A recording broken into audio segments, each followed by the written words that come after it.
And that's a grand slam.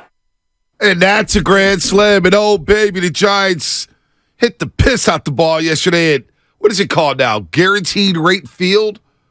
It's old Comiskey Park. It was new Comiskey Park. It was U.S. Cellular Field. I think it's Guaranteed Rate, but it's the most sterile stadium I've ever been to in my life. So you've been there? I've been there. Why? Believe it or not. What makes it so sterile? It's just nothing around it. And the ballpark has no character. You're Wide concourses. Okay. The stadium has nothing, no characteristics whatsoever. Just nothing. Just regular bleachers, regular stadium. It's dry. It's just nothing. It's just like a stadium. And you couldn't be farther from Chicago in terms of downtown Chicago. It's in the south side, of course, and you don't want to be walking down the street by yourself in the south side at night. Hell, you don't want to do that all day in the morning either. But it's out of the way. Downtown is so far away. You get on the subway, you go. They've got a bar across the street, which is nice, but it's just nothing happening there. Nothing. And you go inside the stadium, no character whatsoever. Like, Oracle Park, you got the cable car, you got the splash zone, you got the Coke bottle. You got none of that. It's just not a fun stadium. I went there for $3. I saw a Kansas City Royals. $3? Kansas City Royals and White Sox game. That's a great deal. Yeah, it was a great deal. I mean, the transaction fee on like Ticketmaster and all those. Probably a little more. Yeah, exactly. Probably a little more. That's incredible. No, I'm fascinated by the White Sox because I think they have great uniforms and they do have a long, rich history because they're one of the older ball clubs in our national pastime. Yeah. So, no, that was fun yesterday. Obviously, the 4 home runs and the bats and everything's going to take the headlines. And B, I've got some David VR thoughts and some Yaz thoughts. I think he looks good right now. You back in the Yaz wagon? No, but he looks good to start the season. And so you got to be an equal opportunist. When someone looks good, you got to give them their love. But I think the biggest, most encouraging thing yesterday was DeSclafani. Well, I was going to go there. Looking really good with the late life movement. Well, that's what nobody was talking about. And I think that's the tone setter. When you can get 6 innings out of DeSclafani, and he gives up only 3 hits, and he has a little bit of dust up with Andrew Vaughn. I like the mean streak from DeSclafani yesterday. He pitched tough. Only 4 strikeouts, but he threw 73 pitches and 3 hits and kept them off the scoreboard. That's a tone setter for me. The bats are going to be there. I believe the Giants are going to hit a lot of home runs this year. They got some power. That's one thing they do. They're either going to hit the hell out of the ball or they're going to miss the hell out of the ball. Yeah, it's going to be one. Well, actually, they're going to do both of those things. Right, they're going to do both. But it's about the pitching. Everybody says this is the deepest rotation they've had in a long time. So when you get DeSclafani to go out there and go 6 shutout, to me, that was the tone setter. Now, I didn't like what I saw from Sean Manaea.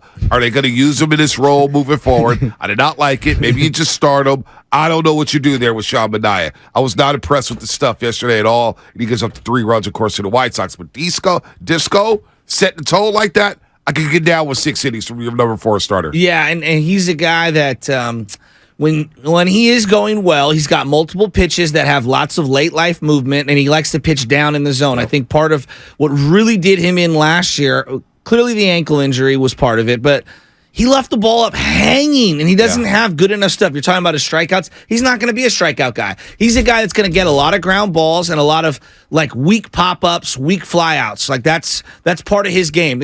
He's more, and he's not this guy, but he's more Greg Maddux than he is, Pedro Martinez in terms of power arm. He's a guy that's going to try to keep you off balance. I actually like what I saw from him yesterday, and the demeanor on the 3-0 thing. So he goes 3-0 with Andrew Vaughn, who's a Santa Rosa guy, the number 1 overall draft pick coming out of Cal from a couple years back. I don't know what happened there, but Disco is saying in the postgame that he threw him a slider on 3-0, and Vaughn was mad he didn't throw a fastball. I find that hard to believe that Vaughn's mad he didn't throw a fastball, but whatever. He's a red ass. I'm okay with it. Show a little emotion. It's not the end of the world. Pitch well, and all will be forgotten. Yeah, Lamont Wade Jr. jumped in to kind of push Disco back, and it happened early in the game, 2nd inning. He didn't get rattled. He got 6 swinging strikes on his slider. He's very economical with his pitches. DeSclafani said after the game, he just didn't say a nice word to me, so I said something back. But we're all competing, and there's no ill feelings towards him or anything. Him not saying something nice, I'm just going to say something back, and that's what he did. So it is what it is, man. It's a little baseball dust up, nothing to go crazy over. I know people were going crazy over it. Hey, look, the guy settled down after that and threw 4 more shutout innings. You can't be mad about that. That's the thing. He also said that I felt like I was just throwing strikes with everything, the two-seam, the slider. They were the keys to the game, I think. When I've got those two pitches working for me, kind of brings me back to 2021. So that's encouraging. Yeah. Hopefully I can continue to build off those two pitches and have those two pitches all year, and I think it'll be a fun year. So in that 2021 year, he was great. I mean, I thought you took away the Dodgers ERA, which he had over a 10 ERA. Especially he was down at a the stretch. 3.17 ERA. Ignore Game 4. Well, ignore all the regular season matchups last- against the Dodgers. The last month wasn't great, but It wasn't yes, great, he was really but good. he had the one good start he had against the Dodgers was in September, in that Friday night game Yes. on the Orange Friday. He dealt his ass off. Yes, but I would say I think 4 of his last 5 starts were really bad, especially down the stretch because he was leaking oil. But here's the thing on the Vaughn thing. Just one last. When guys are swinging 3-0, they're trying to hit hard contact and hit shots, and when you don't, see, to me, it's more. I'm looking at it from the batter's perspective. Right. You cuss it yourself, right? You cuss Right. it yourself because you ground back to the pitcher. I thought, I don't know, my interpretation, Vaughn was mad at his own self and might have said an expletive that Disco interpreted as him throwing it at him, when I think Vaughn was just mad at the situation. Yeah, I'm whatever. Whatever. Now, the Yaz thing is interesting. Yaz has It was had- whatever with Disco and Vaughn. I mean, I thought everybody made it a big deal. It's just some words. Well, Let's because have the some White Sox words. were ready to come out of the dugout. Yeah, but they were getting their ass kicked. I know, but They that's- knew an ass kicking was coming. That's why they're already down 2-0 at that point. They're a little frustrated. It's their home opener. They can't get the bats going on. People were miserable in that cloudy weather. Looked like it was going to rain. Cold. And you know what? They got rolled 12-3. Well, Be mad at that. There's a couple of different offensive things that we need to highlight. Obviously, Mike Yastrzemski's hitting the ball much better. This guy was 357 so far. horrible in spring training. He didn't have a good year last year. Can we do something? Because I'm going to go crazy. What? Can we stop referencing spring training? I've never heard so many people reference a spring training this past spring. Everybody That's all we have to go off of. No, but nobody for years. But they don't have any, we like, proven How does track he look record at the guys. plate? How does he look at the Okay, plate? Is his swing good? Well, how is does he look at the running plate? well? He looks a lot better. That's who what I'm cares? saying. All I'm saying is who cares about averages and everything No, in no, spring but he training? didn't hit the You ball hear from hard in spring you hear training. from players all the time, hey, they're working on something. They're working on timing. They're working on this. We cite spring training it's been cited so much this spring. I'm going to lose my mind. Spring training. Guys are working on things. Yaz is a veteran. All right, he's coming out the gate hot.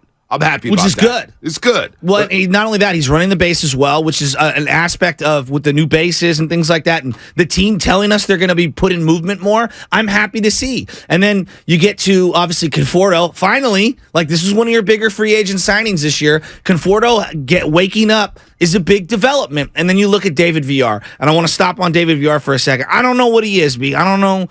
I'm not here to say he's an all-star. No, he's not an all-star. Like we'll see what he ends up becoming. But in terms of this team and what they want to do this year, and when we talk about one player, from this farm, setting themselves up to be an everyday player somewhere, third base, second base, first base, I'm not sure what his ultimate position. Maybe he's platooning in all those spots. VR needs 550 to 650 plate appearances this year. I want to see what he has. I'm really encouraged. I think he's a big leaguer. I don't know what, P. I don't know if he's like I said, a platooner type, but I think he's a big leaguer, and that to me is a great step forward. Yeah, no doubt. I mean, look, this team come up with 14 hits. VR show power. I love the grand slam in the ninth inning. That was spectacular. He goes 2 of 4 yesterday, 5 RBIs, the 2 home runs. Again, Yaz goes 2 for 3. He's got a couple jacks on the season so far, 357 average. Conforto, welcome to the Giants. He was 2 of 6.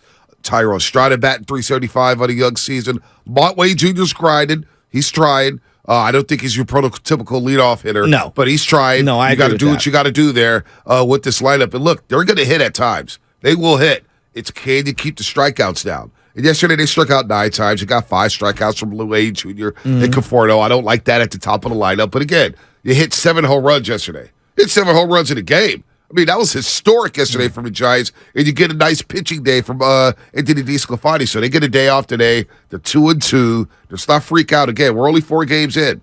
This team could go in a lot of different directions. That's why you got to keep an open mind with this Giants roster this season, in my opinion, because we just don't know. You don't know how the Diamondbacks are going to be. You don't know how the Rockies are going to be. Diamondbacks you look don't know where scrappy. you don't know where the Dodgers are going to be. Yeah. You don't know where the Padres are going to be. They may regress and not live up to expectations like they've done in the history of their baseball franchise.